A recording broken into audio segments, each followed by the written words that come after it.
prendre un petit moment pour échanger. Là, on revient tout juste de retraite de pleine conscience en silence que tu as guidé. Et donc, on est ici en Belgique avec tout un groupe. Et puis ben là, on en revient, on est juste rentré il y a 1 heure. Donc, ça reste encore évidemment très très vivant. Et puis. Et on a survécu. On a survécu! Et puis, ouais, en fait, je serais intéressée peut-être qu'on poursuive un petit peu la conversation qu'on a eue en fin de retraite avec les retraitants qui étaient là, les méditants.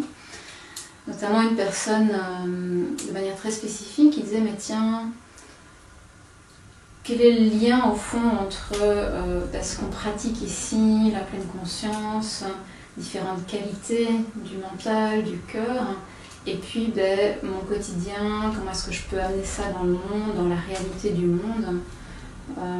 Et je trouve que là, il y a un pont qui peut être très riche de continuer à explorer ensemble. Parce qu'au fond, on peut avoir parfois des sortes d'idées reçues. Ben oui, les personnes qui méditent se retirent, sont déconnectées, ou sont toujours calmes, ou ne sont pas engagées dans l'action. Ce qui, je pense, est une vision erronée ou risquée. Donc peut-être, ouais, ça pourrait être intéressant d'échanger là-dessus. Ouais, parce que donc on se retire. Hein? Nous, on était en retraite là, avec les gens. Et donc, on se retrouve dans ce lieu où des gens cuisinent pour nous, on n'a rien à faire de toute la journée, et on est assis en silence, on remarche un peu, on est assis en silence. Puis c'est vrai que la question peut naître et naît régulièrement dans les retraites, mais comment ça va être applicable? Hein? De la même façon que sans aller en retraite, m'asseoir quelques minutes sur un coussin, de quelle façon ça va être applicable dans la vie, là, où est-ce qu'il se passe des choses intérieurement, mais relationnellement, puis aussi dans le monde le plus vaste de ce qu'on sait qui se passe, la crise climatique, les injustices sociales, etc. Donc, faire le lien entre les deux, c'est très intéressant. Moi, je pratique pour ça, je pense. C'est comme ça que je comprends la pratique. Il faut absolument que ce soit quelque chose d'applicable qui va nous aider à vivre. Puis bon, comment alors... quand on va en retraite comme ça, ou si on a une pratique quotidienne et on s'assoit et on développe en soi, mais plusieurs choses sont développées quand on pratique la méditation, du calme, de la sensibilité, on apprend à sentir plus les choses plutôt que de dire aux choses ce qu'elles sont. On apprend à écouter. Puis dans la retraite, oui, peut-être qu'on écoute juste le silence et qu'on sent juste l'assise, mais on apprend à être en lien avec les choses. On peut développer une certaine tendresse. D'après moi aussi, dans la retraite, il y a beaucoup d'honnêteté. On le voyait là, hein, les gens voient très clairement ce qui se passe en eux, leurs schémas mentaux, et comment l'esprit crée du trouble pour lui-même. Alors il y a beaucoup d'honnêteté qui est développée. Et donc, en tout cas, plusieurs de ces qualités-là, j'ai l'impression qu'on peut les prendre, et là, tout à coup, on se retrouve devant quelque chose comme la crise climatique. Je peux t'interrompre. Hein? Oui. Parce que avant de passer à ça, je pense que c'est important ce que tu nommes, tu sais, par rapport au calme et aussi les qualités qu'on développe. Parce que parfois, tu sais, il peut y avoir l'idée reçue que la méditation, c'est juste calme et puis il se passe rien. Tu sais, il y a le silence extérieur, puis j'aime bien, comme tu dis en québécois, à l'intérieur, ça jase. Tu vois, il se passe plein de choses. Il se passe plein de choses, et comme tu dis, on est face à nous-mêmes, puis on est face à nos schémas, nos réactions, les trucs qu'on n'aime pas, les trucs qu'on voudrait différemment. Puis comment est-ce qu'on entre en relation avec ça? Et c'est pas aussi calme que ça pourrait paraître de l'extérieur. C'est vrai, t'as raison. C'est vraiment un travail de présence, d'honnêteté avec soi-même. J'aime bien comme tu parles aussi de sensibilité à soi et aussi à ce qui nous entoure. Oui, on voit plein de choses confrontantes en nous, dans notre espace intérieur. Oui, puis donc on gagne, ce qu'on développe ensemble, c'est les enseignants qui nous enseignent ça. Moi, c'est ce que j'ai appris de mes enseignants, puis c'est ce que j'essaie de transmettre aussi, une sorte de curiosité pour notre expérience, qu'elle soit confortable, inconfortable, agréable ou non, ou neutre. Ah tiens, est-ce que je peux tourner mon regard ou sentir ça, vraiment noter ce qui se passe, être touché par ce qui se passe. Donc tout ça, pour moi, oups, tout à coup, quand je me retrouve dans un conflit interpersonnel, je peux amener ça. Alors, ah tiens, on ne se comprend pas, cette personne-là et moi. Comment est-ce qu'on peut, plutôt que de m'effondrer, attaquer, ne pas voir ce qui se passe, donc on développe cette sensibilité-là. Donc je le vois dans le rapport interpersonnel, ça s'applique. Puis ensuite, dans le monde des injustices sociales, du racisme, du sexisme, comment on vit ensemble tout ce jeu d'oppression et de privilège, comment se tourner vers ça avec intérêt plutôt que honte pour certains d'entre nous, ou haine, ou aveuglement. Exact, Ouais. ne pas remarquer qu'il se passe des choses. Et donc là, on a la chance d'avoir développé certaines qualités, puis c'est ça l'idée, là, c'est de se tourner vers le monde, puis de regarder qu'est-ce qui se passe entre nous, ou avec l'environnement, tu sais, comme notre lien à l'environnement. Et tu sais, je t'ai raconté que je m'étais retrouvé dans une conversation téléphonique avec plusieurs personnes, une genre de conférence téléphonique, on devait être une dizaine, je pense, avec Kumi Naidoo, qui était à ce moment-là, il y a quelques années, le directeur de Greenpeace. Et lui, il nous disait, puis je trouvais que c'était tellement juste, il disait, mais de ce que je connais, de ce que vous faites dans votre pratique de la méditation et tout, j'ai l'impression que vous avez à nous enseigner, par exemple, le contentement, la capacité d'être avec peu de choses, et d'être, je ne sais pas si le mot c'est satisfait, mais engagé, plein de... plutôt pour contrer un peu les mouvements de l'avidité, de devoir en avoir plus.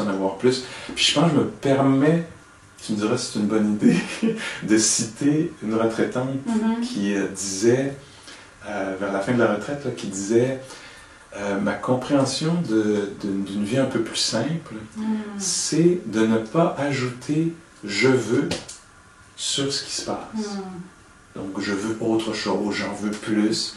Puis donc, elle, c'était sa compréhension, c'était magnifique. Moi, je recevais vraiment un enseignement là. Elle disait, ma compréhension de la simplicité, c'est de ne pas ajouter « je veux » un peu partout, finalement, comme je veux autre chose. Puis donc, ça, c'est déjà... On va avoir besoin de ça, là, si on est pour changer nos façons de vivre un peu, pour sauver la planète, puis protéger ceux qui s'en viennent. Donc, juste ça, pour moi, c'est énorme. Donc ça, c'est lui qui mentionnait ça, donc le contentement. Puis aussi le lien, tu sais, il disait, je pense que par la méditation, vous développez un lien plus... une considération pour les choses, une considération pour l'expérience intérieure. Puis là, tout à coup, ça va être une considération pour ce qui se passe à l'extérieur. Une capacité pleine conscience, se conscientiser, se sensibiliser à ce qui se passe. C'est ça qu'on est appelé à faire, d'après moi. Donc dans ce que tu dis, j'entends au fond une sorte de plus grande...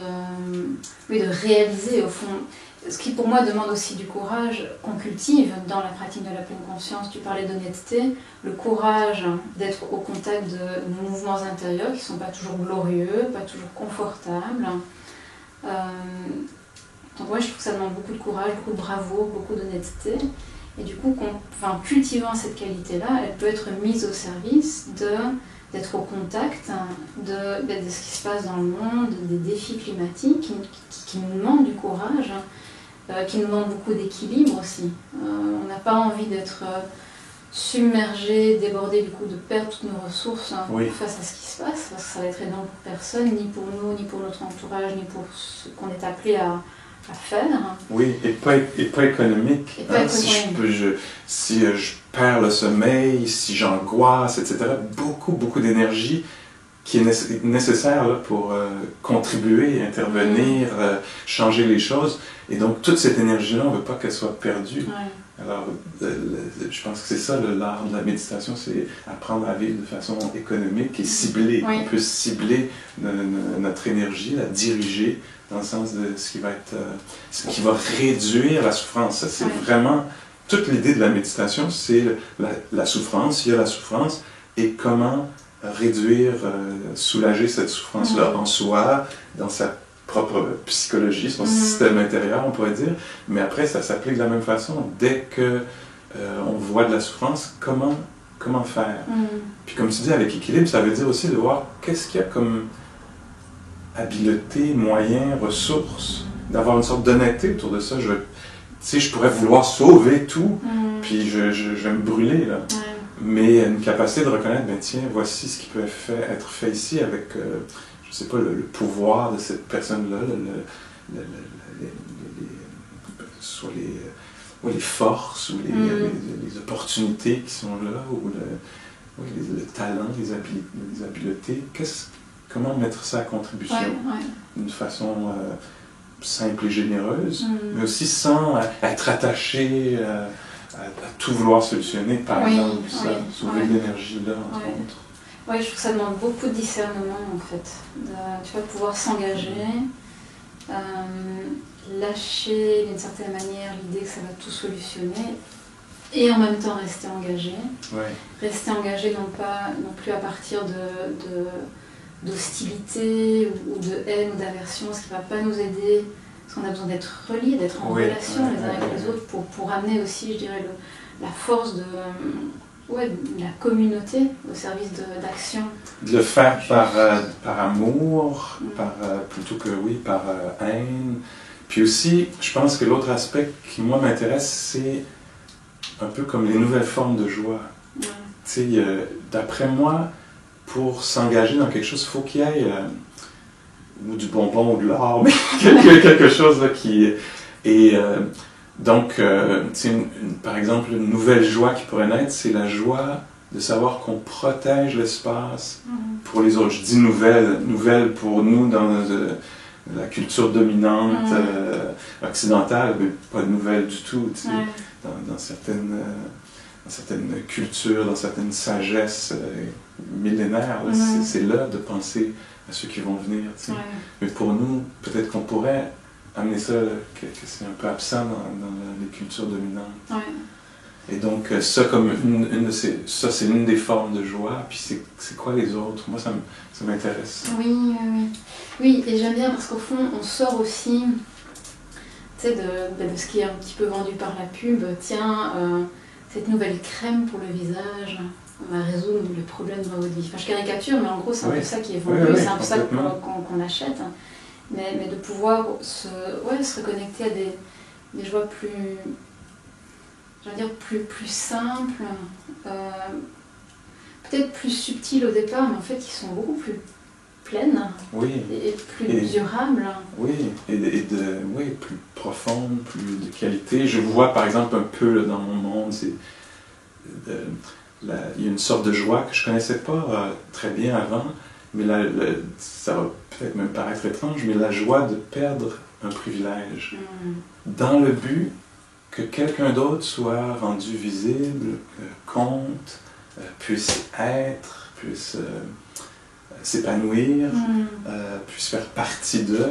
Et donc, je peux très bien avoir le privilège de ne pas avoir à penser à certaines personnes marginalisées ou des minorités, personnes qui sont en minorité, et tout à coup de me dire, moi comme enseignant, ou moi comme citoyen, ou moi comme voisin, ou je sais pas quoi, de me dire, tiens, et si je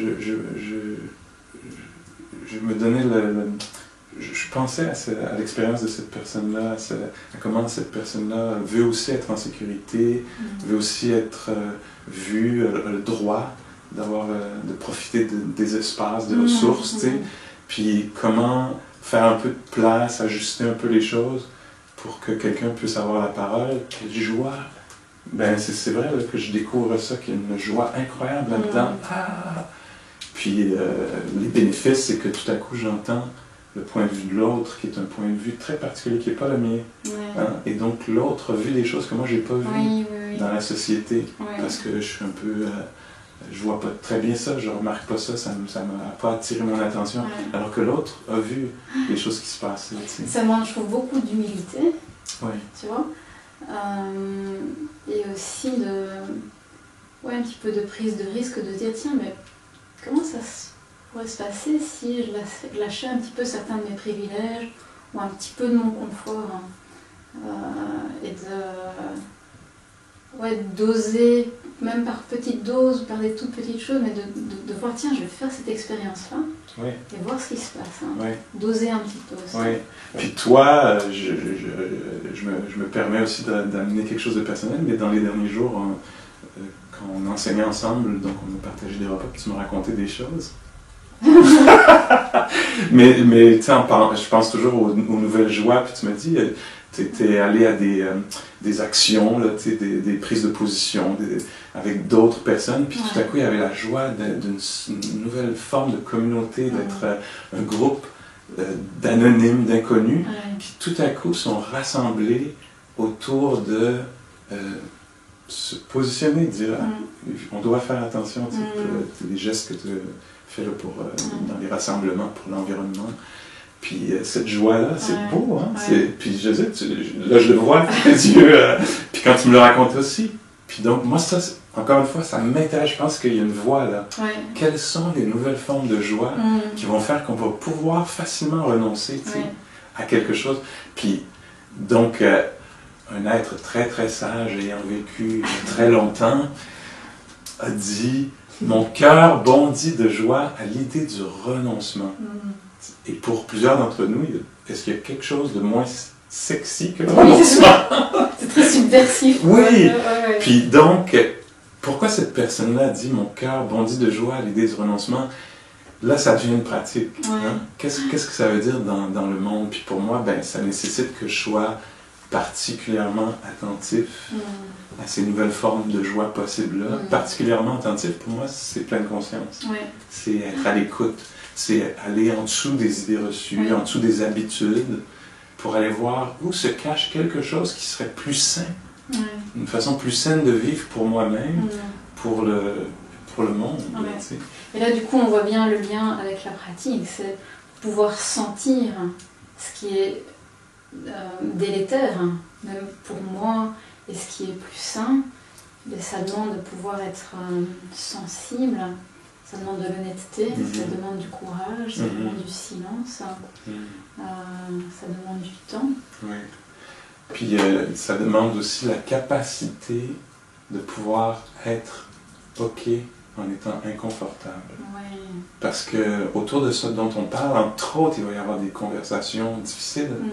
Quand on remet en question qui a le pouvoir, qui domine, et quand on parle de privilèges, les cœurs se tendent, d'oppression, et donc pour entrer dans ces conversations-là, il faut être très ressourcé. Il faut avoir, on le mentionnait plus tôt, il faut avoir du courage, il faut avoir de l'honnêteté, il faut avoir du calme, il faut avoir de la curiosité, puis être capable d'être inconfortable. Puis je pense que la méditation, c'est beaucoup ça. On s'assoit sur un coussin et on se dit, tiens, je vais être assis 20 minutes, 30 minutes, ou toute la semaine.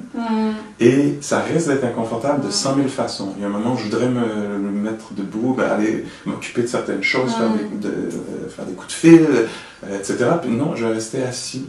Puis tout à coup, il va passer, je sais pas quoi, un sentiment de deuil, de confusion, de doute. Et je vais rester assis, je vais apprendre, c'est une forme de la liberté, ne pas nécessiter que ce soit confortable. Alors quand c'est confortable, je peux en jouir, l'apprécier, et quand c'est inconfortable, je peux être OK aussi.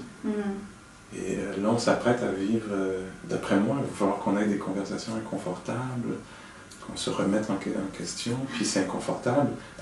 Est-ce que je me suis pratiqué, est-ce que je me suis préparé à être inconfortable? Et je pense que pour certains d'entre nous, à travers la pratique, on peut dire oui, en fait, j'ai mis beaucoup d'heures cette semaine, beaucoup d'heures sur le coussin à être inconfortable. Je pense que je peux être inconfortable. J'ai gagné cette confiance-là en la capacité d'être inconfortable. Pas que je la recherche, là, c'est pas du tout. Ça arrive tout seul. Oui. La vie est généreuse. Merci Pascal. Merci. Ouais, merci pour ces échanges. Puis voyons voir comment ça va se déployer, comment on va passer à l'action après la discussion. Oui. Oui, et je pense qu'il y a plein d'opportunités. Et je pense aussi que par toute cette exploration dans laquelle on s'engage, à un moment donné, il y a comme le regard qui s'ouvre et qui voit qu'il y a des opportunités.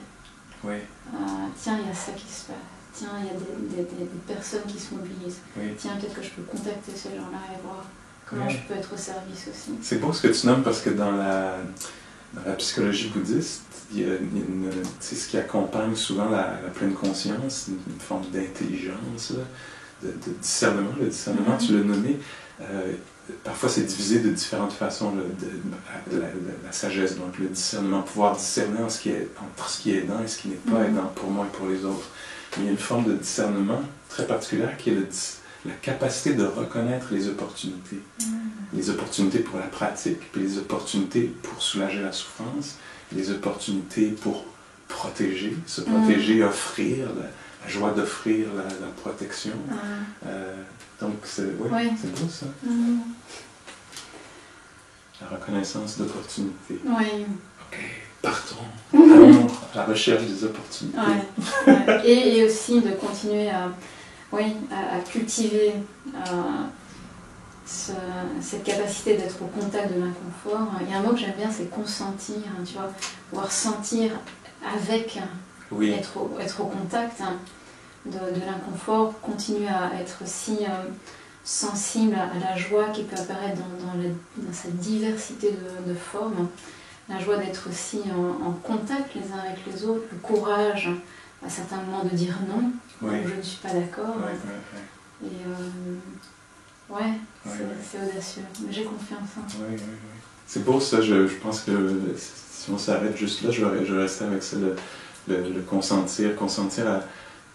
Donc il y a par exemple une crise climatique, où il se passe des choses dans la société, où on n'est pas tous traités de façon égale.